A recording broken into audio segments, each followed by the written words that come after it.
Welcome back to Carneades.org. Today we are going to be looking at objections to Gödel's ontological argument for the existence of God. If you haven't checked out the previous video that we did 1 week ago, you should check that out if you're not familiar with Gödel's ontological argument, because we're going to be referencing back to that, and we're going to hope you have a little bit of an understanding of what we're talking about. So, in the previous video, we offered a brief explanation of the axioms and definitions of Gödel's ontological argument for the existence of God.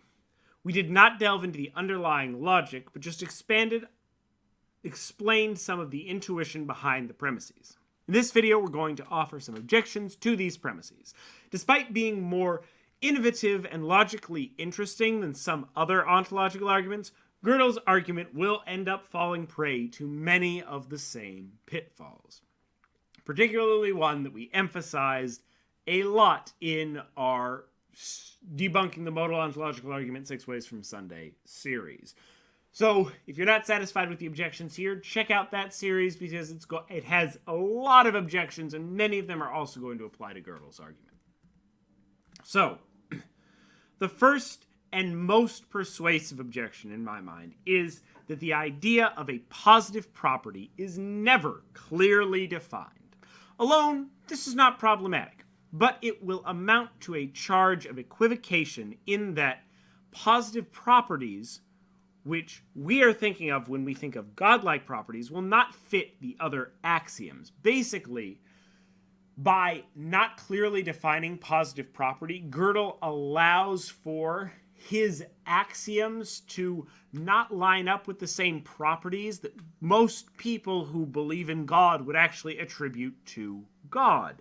But because we don't offer a definition, he allows your intuition to fill that gap and equivocates between what's actually defined by his axioms and the idea of positive property that people are thinking of when they think of God. This objection, therefore, is that the argument equivocates between different kinds of positive properties. If someone ever presents you with this argument, the simplest and most powerful objection is to ask for a definition, the necessary and sufficient conditions for something being a positive property. Without that, you have no actual idea what godlike means, nor any demonstration that what they have proved is anything like a traditional idea of God. So, even if the argument remains internally valid, because positive property is not defined at all, this doesn't prove anything near God. It just names positive properties godlike, but doesn't actually explain what a positive property is, which is why I'm putting this objection here in that first definition. Something is godlike is when it has the set of all positive properties. If you haven't told me what those positive properties are, those properties could just as well be being blue, and it wouldn't matter. So that's objection number 1. We're going to do 8 for the 8 nights of Hanukkah, because why not? So, next up, I'm concerned about the very idea of using essential properties to define necessary existence. This seems like it's dangerously circular, since essential properties are defined in terms of necessary properties, but necessary existence is defined in terms of essential properties. Now, you might say, well, existence and properties are different things, but I'm still pretty concerned, and I think there's a deeper problem here, which is about how we can really define modal terms in a non-circular way. How can you really define necessary? But this is going to be more of a criticism to any modal argument that they will need to address, not just to Gödel's ontological argument here. So this is an objection as much to the underlying structure of how we're defining necessary and possible. And it's going to be problematic for Gödel if he can't offer some answer to it. So that's objection number 2. Number 3. There is no definition of positive provided. Therefore, I see no reason to accept the claim that if a property is positive, then its negation is not positive. You need to offer arguments for your axioms. Gödel, being a mathematician, just wants to create a set of propositions that's in some way consistent and proves his point. But the thing that you need to do when you're trying to convince someone or actually offer a sound, not just a valid argument, is give some reasons for your axioms. There's no reason for us to accept that if a property is positive, then its negation is not positive, because we don't know what positive is. No one has told us what positive is. It's just saying, like, if a property is blah, blah, blah, then its negation is not blah, blah, blah. I can't evaluate the truth of that axiom in any way because you haven't told me what blah, blah, blah means. Furthermore, it seems that there are many properties which we might consider positive in some situations but negative in others. If I'm in a blizzard, being warm seems like a positive property, but if I'm in a desert, being cold is a positive property. The objection is therefore that positive doesn't map onto our intuitive notion of positive, because we think that things are positive dependent on certain situations, and some properties are positive at one time and not positive at others. And therefore, it's not going to accurately define our intuitive notion of God, even if Gödel can say, well, that basic intuitive notion of positive isn't what I'm talking about here and isn't what I'm defining with these axioms. The response is that, well, then what you're talking about when you say you've proved God isn't what anyone thinks of when they're actually talking about God. It's something else. Next up, objection 4. This is to the claim if in all possible worlds some property P implies another property Q, if P is positive then Q is positive. This seems even more problematic, since it does not merely miss our intuitive notions of positive properties, but it seems to disqualify the traditional properties of God as being positive. Take omnipotence. This must be a positive property since it's a godlike property if we're going to attribute godlikeness to our intuitive conception of God as something that's omnipotent, omnibenevolent, and omniscient. Though, if you have a different conception of God, maybe this objection won't work as well, but you still have the basic problem of not being able to find positive. However, being omnipotent implies that you have the ability to commit genocide. Yet it seems absurd to say that having the ability to commit genocide is a positive property. It seems like, if anything, we should limit the amount of people that can commit genocide. Yet, based on Gödel's argument, this necessarily must be a positive property. The concern here is that not all things which we attribute to God are necessarily going to imply other things which must be positive. At least, once again, in our intuitive notion of positive, because that's all we have, because Gödel has not in any way defined positive. Being godlike is a positive property. Objection number 5. This axiom suffers from the fallacy of composition. Just because all of the other properties on their own are positive, it doesn't mean that together they are. It might be good for someone to take either of two medications, but to take both of them would be deadly. Until a definition of positive property can be offered, there's no reason to claim that the composition of all of the positive properties also has the property of being positive. Additionally, I have a more logical concern of circularity, that nothing could ever be godlike, since being godlike means having all positive properties. But in order to have all positive properties, you already have to be godlike, since godlike is in itself a positive property.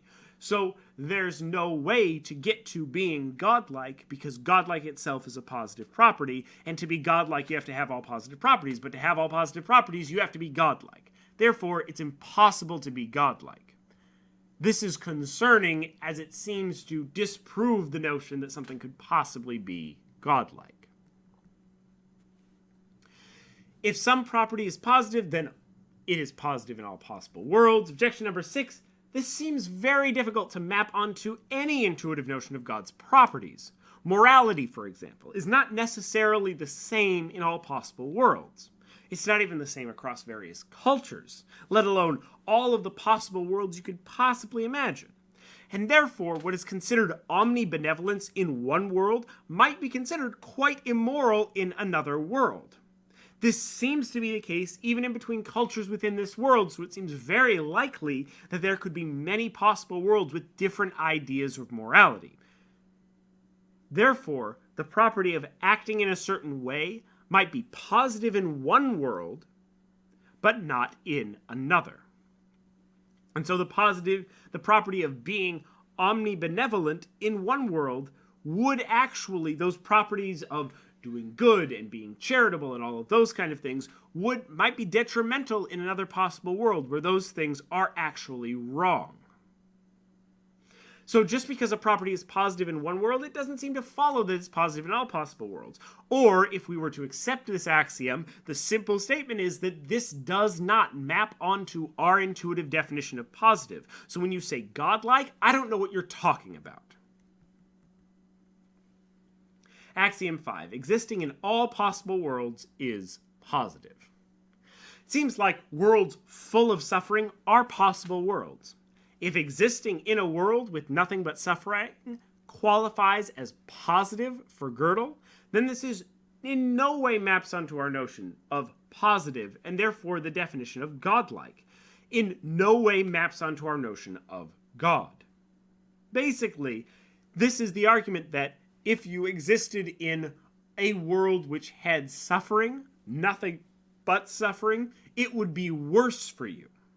And so existing in all possible worlds can't be better than existing in all worlds except the one that includes only suffering. And so, existing in all possible worlds is not positive.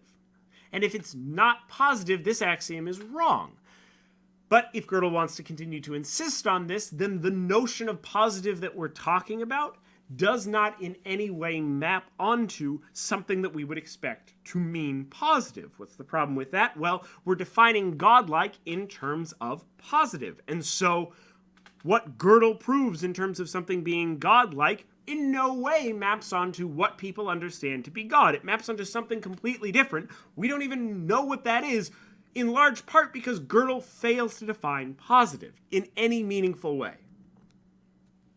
Axiom 6, for all properties, if having that property is positive, then it is also positive to have that property in all possible worlds. This is very similar to Axiom 4, but to just add on another objection to this general string of thought, with objection number 8, it does not seem to be always a positive thing to be all-knowing, for example, as some worlds have only pain and suffering. In those worlds, it seems that omniscience is bad because you know about so much more suffering. You know about people that are dying and being raped in the streets. It seems that in those cases, omniscience is a bad thing. And therefore, though the property must be considered positive to be a property of God, namely omniscience, it does not seem that having that property in all possible worlds is positive. So, we can't define omniscience as a property of God. So, once again, the thing that Gödel has proved here looks in no way like God. It can't be omnibenevolent, it can't be omniscient, it can't be omnipotent. What are you even talking about here? We don't know, in large part because you haven't defined positive property. In any case, the argument as a whole is unconvincing until a definition of positive is offered. And such a definition is going to prove effectively impossible. Check out my previous series on the modal ontological argument for more reasons as to why, when you try to offer that definition, you end up in bigger and bigger problems. Okay? Check out that series for more, and this is why, even though logically very interesting, Gödel's argument is going to fall into the same traps as other ontological arguments because he fails to define positive. Why would such a great logician fail to define one of the key terms? Because there's not a good way to define it such that both the argument can continue to work and it can line up with our intuitive notions of what God is or what positive is. Therefore, this argument, among many other things, is guilty of equivocation between our different notions of positivity. What do you think? Are you convinced by Gödel's argument? How would you define a positive property? Is there any definition which is sufficient to satisfy both his axioms and the theist's claims about God? Happy New Year! Watch this video and more here at Carneades.org and stay skeptical, everybody.